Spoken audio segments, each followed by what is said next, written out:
welcome back. Let's get to the papers. Mr. Dayakin to be always joining us Monday morning. Yeah. Thank God it's Monday. Thank God it's Monday. So a lot of Nigerians come for you, especially employees who are just managing to stretch on some of them on their beds. Which Monday? See, Monday gives us a chance to start all over again. It's an employer of labor. We are not earning revenue on the weekend. So before we jump in on what the papers is saying, we're giving our 2 cents on the brilliant Zach Adediji, who can't deny that he knows what he's doing as far as revenue collection is concerned. My only problem, I feel he listens to himself more than he listens to others because of some of the remarks I've heard him say before he even came on air. I remember there was a time he had a press session after in the villa, and it was almost borderline disparaging loosely journalists, because it was like sometimes when he hears some journalists ask some questions, ask himself, why me interpreting, why should I go? It's like you don't even understand, why am I coming to engage you?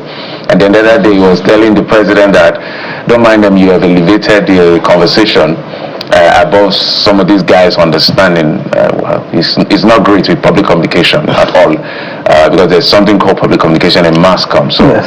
However, you can't deny the fact that he's upscaled the numbers for us as much as possible. And but for me, I see aggregation bias in the entire picture. But what do you make of that whole conversation? Well, I listened to him interestingly when he was on Politics Today with show yesterday. Extensive one. Extensive, yes, very extensive interview. And yes, he spoke eloquently, and he gave a lot of statistics.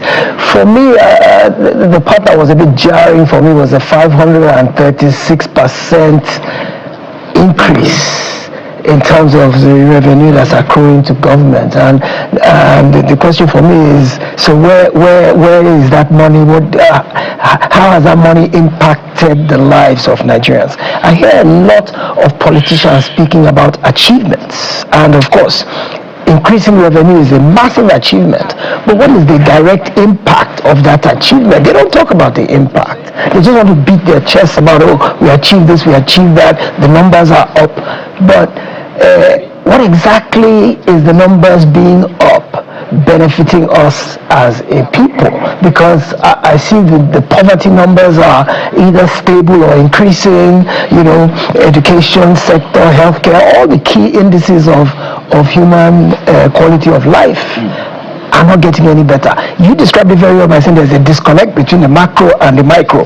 But the man in the street, that may be mumbo jumbo. But the bottom line is, it's not statistics that is the food on the table that we will eat. We keep saying that. I think the fundamental problem is we are not addressing productivity issues. He tried to say, and I thought he was being clever by half, that the fact that there's more money coming in tax coming to government's coffers, it means businesses are doing much better. And if businesses are doing much better, they are employing people. And if they're employing people, people have more money in their pockets to spend. So as a result, definitely we are all doing much better. That was his argument. He said that's not a strong argument. He said if you go to the airport, that all the construction they're doing at Ikeja airport, at these other airports, you see 1,000 workers. He said you see 1,000 workers going in every morning. Those people are getting salaries, they're spending, they can now pay school fees, they can buy groceries in the supermarket. He said, we have a refinery now. If you know how many thousands of people the refinery is employing. So yes, the macro is improving. Foreign reserves, GDP, all these funny numbers that don't mean anything to those of us who are not economists. The question is, the money in my pocket, what is it able to buy? Is it able to afford me a decent quality? We're not asking for luxury. We're just saying 3 square meals a day, roof over our head, power, petrol, the basics. The basics, yeah. I want to tell you that the average Nigerian today, the money in our pocket cannot buy us an average, what they call a living wage. We have a minimum wage in our pocket, but it's not enough to live on. So those statistics don't mean much. Yeah, but for me, I always like put the two numbers side by side and admit where you are failing or what you're not doing, or you don't have an idea of what to do yet. But dismissing the other elements, because there's a course I did in university. I thought that when I look at analytics, I laugh. One of the things that course taught me is that we can be in the same room. This is Channels TV, for it, or an organization, and HR has a parameter for measuring success. The accountant has the accountant is looking at money coming in. Somebody else is looking at different things altogether. So him revenue is is what it is. As long as the money is up, we're doing well. There's a lot of pressure on our real income, and it has devalued the purchasing power. I did the X standard, which shows that former minimum wage can get you 600 eggs. This minimum wage can get you less than 300. Yes. But that's why I'm saying they should listen to people more than they hear themselves. Let's go to this Nigeria. Ogun governorship. Why am I saying Ogun? What's going on? Osun governorship. Fear, apathy, cast shadow over poll. CSO coalition urges credible, violence-free election as APC chieftains call for restraint. INEC suspends collection of PVCs ahead of Saturday's election. I heard that there's going to be a literal storm in Osun State. I don't know why when off-cycle election happens, governors leave their states. It shows that we have a problem. No, for me, it shows that we have a problem. You cannot explain it. I can't understand it. Why governors will leave their state and will go and camp in Osun for days because of one election. Anyway, let's talk about the papers first. Yes, the run-up to the Osun election is worrisome because we are seeing unprecedented levels of violence. And, there was shooting at a rally yesterday where people were injured.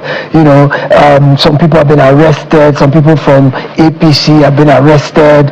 And, you look at it and you worry that if this is just in the run-up to the election and it seems the security forces are impotent from being able to curb this untoward behavior, you wonder how is the election day itself going to be present itself. And of course, when people in Osun are hearing about all these incidents, it scares them from coming out on election day. No election is worth a drop of blood of a Nigerian citizen.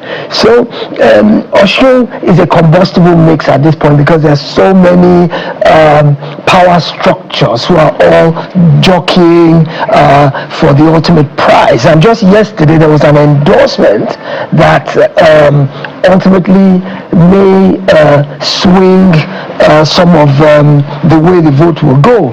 Former Governor Oyinlola, who is a faction of the PDP, and some other people endorsed the APC candidate.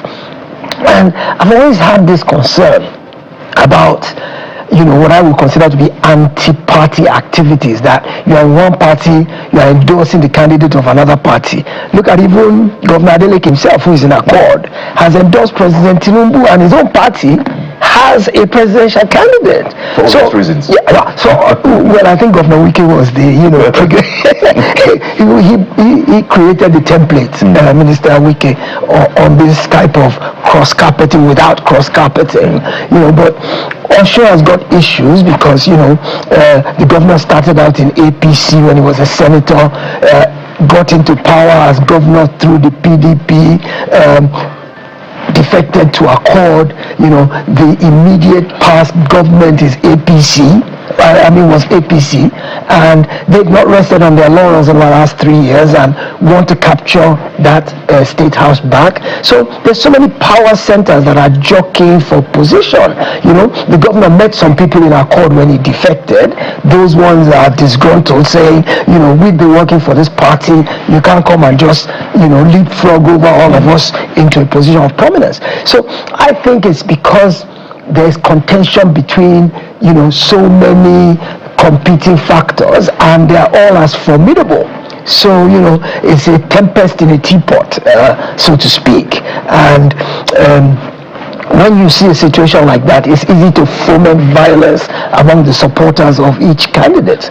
So I hope the security personnel will be more on the ball in the next week or two to reassure the citizens that they'll be safe if they come out to vote, because one of the things that can sway an election is fear. I mean, we talk about voter suppression, we talk about intimidation, but if you are afraid to come out and vote, that in and of itself, is rigging in a way, because if you don't come out and vote for your candidate, the candidate who can persuade his voters, his supporters to come out will carry the day.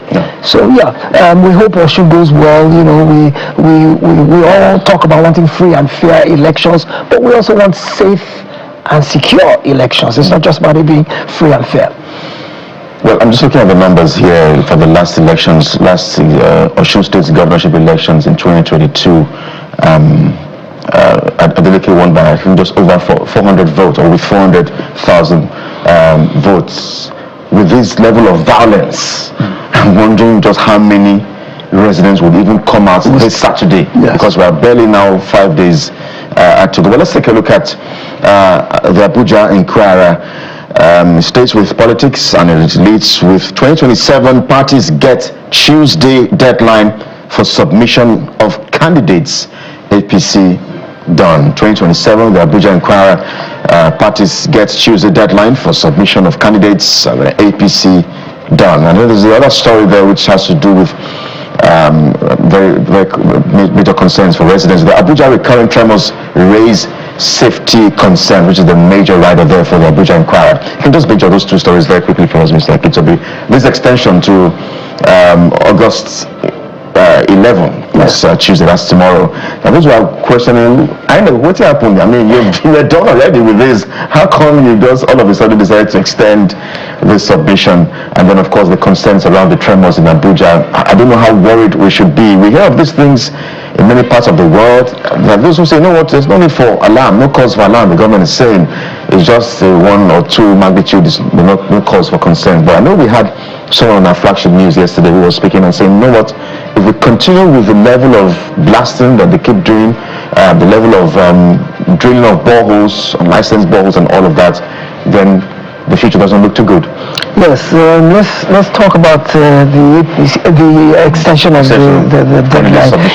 I want to believe that INEC didn't do it because of pressure, but did it simply because it saw that the numbers of those that were meeting the deadline were infinitesimal compared to how many people needed to actually submit this thing. And I think too many were not ready and didn't have their submissions ready, to where if they maintained a hard line on the existing deadline, they wouldn't have had enough parties submitting the required information. APC is done, which goes to show a level of efficiency. When parties win elections and people start griping, oh, they rigged and they did this, they did that, you don't ask yourself the underlying factors. If a party is efficient enough to have its house in order and submit all of its requirements on time, that goes to show you a level of organization that stands it in good stead to be able to run a good campaign and run a good election and galvanize its supporters. But parties that can't meet deadlines are still in disarray and are disorganized.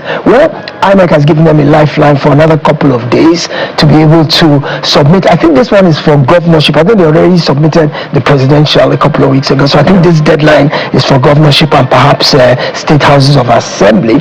So INEC has given a deadline. I think it's, like I said, is because not enough of them were able to meet the existing deadline. So INEC has said, well, rather than disenfranchise this many, let's extend the deadline. And then if now by tomorrow, those who are not able to meet up, then they're out of luck, and INEC can say, well, we gave you a bit of a lifeline.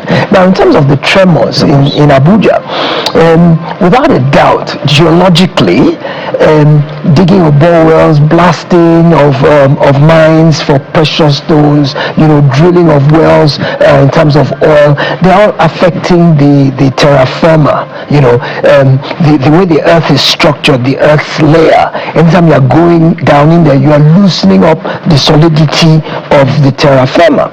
So how earthquakes, by the way, I've been in an earthquake before. It's the worst thing you can ever experience. And I was in a massive one in I think it was 92, the Northridge earthquake in California. And why an earthquake is scary is you don't see it, you don't anticipate it, you can't prevent against it. At least if you have a hurricane or a rainstorm, you see it, you can run, you can hide, you can take cover. even for a tsunami. But an earthquake, you are completely vulnerable. Everything around you just starts to shake. And if the shake is strong enough, the building will come down on top of your head. Yeah, they have some safety rules. Go and hide under a stairwell, take cover under your table, but it's just such a scary feeling because we're used to the fact that whenever our feet are on solid ground, it is stable. And then all of a sudden, for that stability to be made unstable, you can't protect against it. So it's a very worrisome thing. And if it's heavy enough, it damages infrastructure. This is what I was talking about in California in 92 or thereabouts. It brought down bridges. Bridges in America that are constructed to the highest standards of engineering in the world. Bridges came down like they were dominoes. You've seen dominoes when they fall. Bridges were collapsing like that. So we should be worried. Cars that were on the bridges were falling into the river below. So we should be really worried. I heard Minister Alake the other day say he wants daily reports on the seismic activity. They can measure the size of the tremors. There's something called the Richter scale, which tells you the point, how many 3 points, so the tremor, the size of the tremor. So they can measure, but the thing is you can't predict how big the next one is coming. So I don't know what government has to do about this, but it is a real concern. So sensitization of the public is number one. If you suddenly start feeling something shaking, these are the steps you should take. But then perhaps we need to begin to regulate, the exploitation of our environment. Things like drilling for oil, things like drilling bore wells, things like blasting for precious minerals. There needs to be tighter regulation because those things all affect the ground that we stand on and could lead to these things, intensifying. For now, it's still very minor tremors in Abuja. Minor enough that people don't actually really feel it. It occurs, you just hear about it, you don't really feel it. But as it intensifies, the one I was talking about in California, I was probably 10-15 kilometers away, and it shook. Things in my house were falling off the shelf, glasses were breaking from 15 kilometers away. I'm only happy to hear it. I don't want to experience. You don't want to. It can be traumatizing. You don't want to. It's really horrible. Let's go to New Telegraph.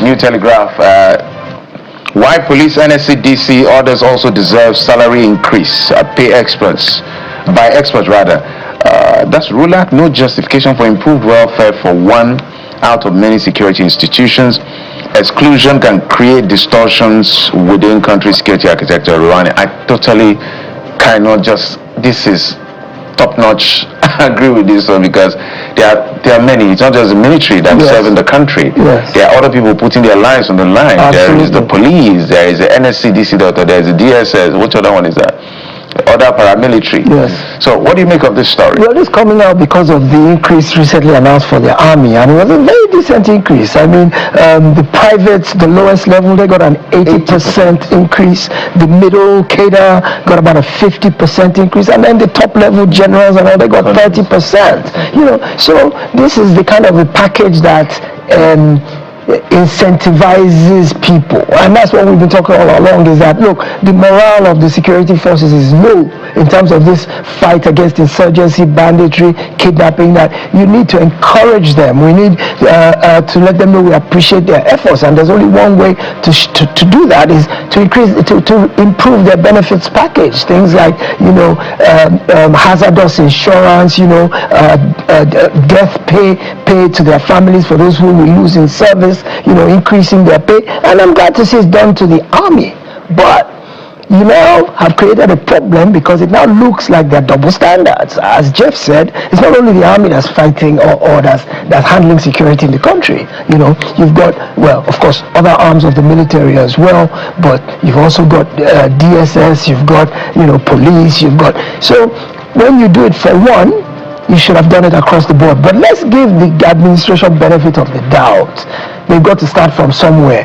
They may not have enough money to do everybody at the same time. But what they should do is reassure the others that yours is coming. Yours is on the way. Yours is on the way. You will get it, because you can't favor one side if what you're trying to do is boost morale and they're all putting their lives on the line, and you favor one side and you leave the others neglected. So I get the sense that the others will get there soon, but government needs to communicate that to them clearly, that we didn't forget you, we're not neglecting you, we just need to be able to afford it and do it stage by stage by stage. So yours will come soon too. Yeah. Sometimes the army or military will pride themselves that, there's a slap that a policeman will give you, and there's one that army will give you.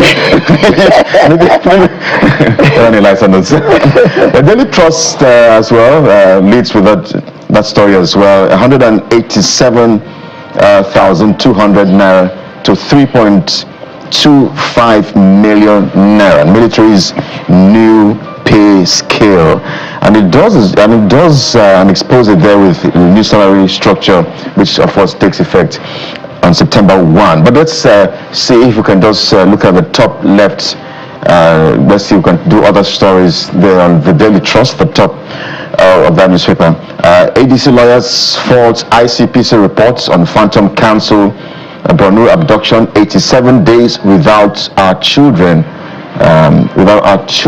Tortious parents speaking when it's a rift in Adamawa and all of. But let's stay maybe just those two stories. ADC and then lawyers faulting the ICPC reports, which of course we hear that